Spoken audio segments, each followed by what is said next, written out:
जय श्री कृष्ण मित्रों, स्वागत है आप सभी दर्शकों का एक बार फिर से गोपेश ज्ञान यूट्यूब चैनल में। मित्रों, आज का वीडियो बहुत ही ज्ञानवर्धक और बहुत ही उपयोगी है। आपसे निवेदन है कि वीडियो को पूरा अवश्य देखें।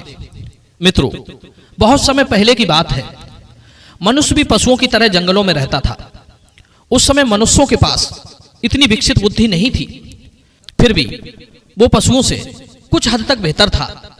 एक दिन की बात, जंगल में किसी घोड़े को एक भैंस ने सींग मारकर घायल कर दिया। अब घोड़े ने भैंस से बदला लेने की ठानी, पर बदला कैसे ले, यही समस्या बनी हुई थी। घोड़े ने अपने समुदाय को इकट्ठा करके उनसे मंत्रणा की कि वो किस प्रकार भैंस को सजा दिला सकता है।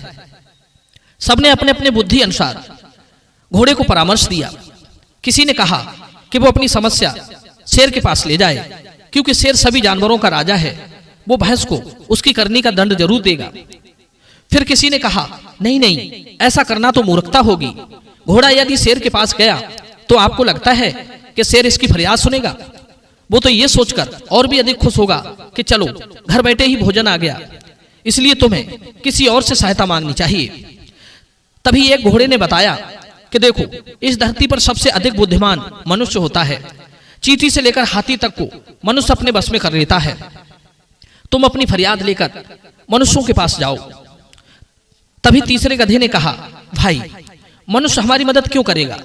हम कौन से उसके रिश्तेदार हैं? शायद तुमने मनुष्य का नाम लेने से पहले एक बात नहीं सोची। मनुष्य बुद्धिमान होने के साथ साथ लोभी लालची भी होता है। वो बिना मतलब से किसी पशु या जानवर की मदद नहीं करता। उसे दिखाने के लिए कुछ लोभ भी तो होना चाहिए। एक कहने लगा, एक काम करो, मनुष्य ने अभी तक सिर्फ गाय का ही दूध पिया है।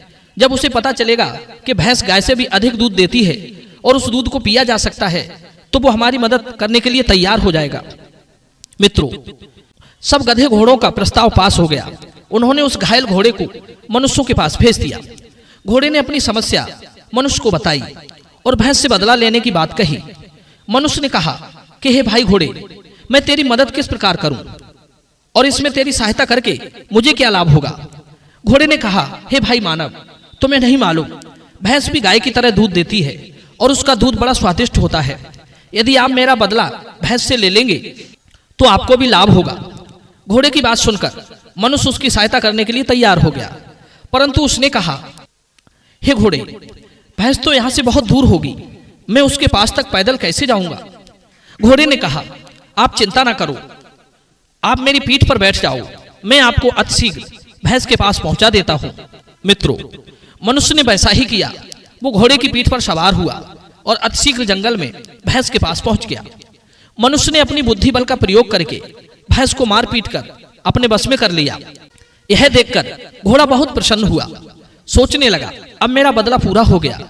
घोड़े ने मनुष्य का धन्यवाद किया और बोला, हे भाई, आपने मुझ पर बहुत उपकार किया है। मेरे योग्य कभी कोई काम पड़े तो मुझे जरूर बताना। अब मैं चलता हूं। मनुष्य ने कहा, रुको भाई, अब तुम कहां जाओगे? आज से तुम भी मेरे यहां बंदी बन करके रहोगे। तुम्हारे बारे में तो मुझे पता ही नहीं था कि तुम सवारी करने के योग्य हो। तुम्हारी पीठ पर बैठकर तो अतिशीघ्र किसी भी स्थान पर पहुंचा जा सकता है।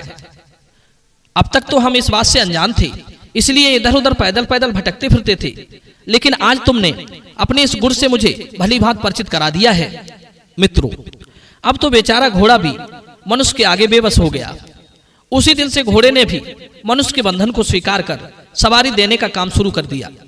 भैंस ने हंसते हुए घोड़े से कहा, अरे मूर्ख, तूने मुझे तो बंधन में डलवा ही दिया, स्वयं भी अपने ही बनाए जाल में फंस गया।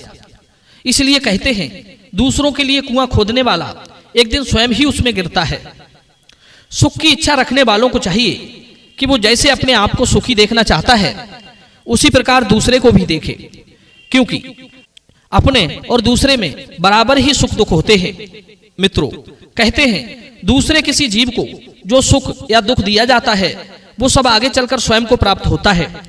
पद्म पुराण में लिखा है कि दूसरों के द्वारा दिए गए जिस बर्ताव को अपने लिए नहीं चाहते हो, तो उसे दूसरों के प्रति भी मत करो, क्योंकि जो बर्ताव अपने लिए अप्रिय है, वो दूसरों के लिए प्रिय नहीं हो सकता। जो दूसरे का अपकार करना चाहता है, निश्चय ही पहले उसी का अपकार हो जाता है। इसलिए हमें किसी का अपकार नहीं करना चाहिए और एक बहुत महत्वपूर्ण बात, ये 10 बातें हमेशा दूसरों से छुपा कर रखें, आप कभी धोखा नहीं खाओगे। पहली, आयु। दूसरी, धन। तीसरी, घर के दोष। चौथी, मंत्र। पांचवी, मैथुन। छठवीं, औषध। सातवीं, दान। आठवीं, मान। नौवीं, अपमान।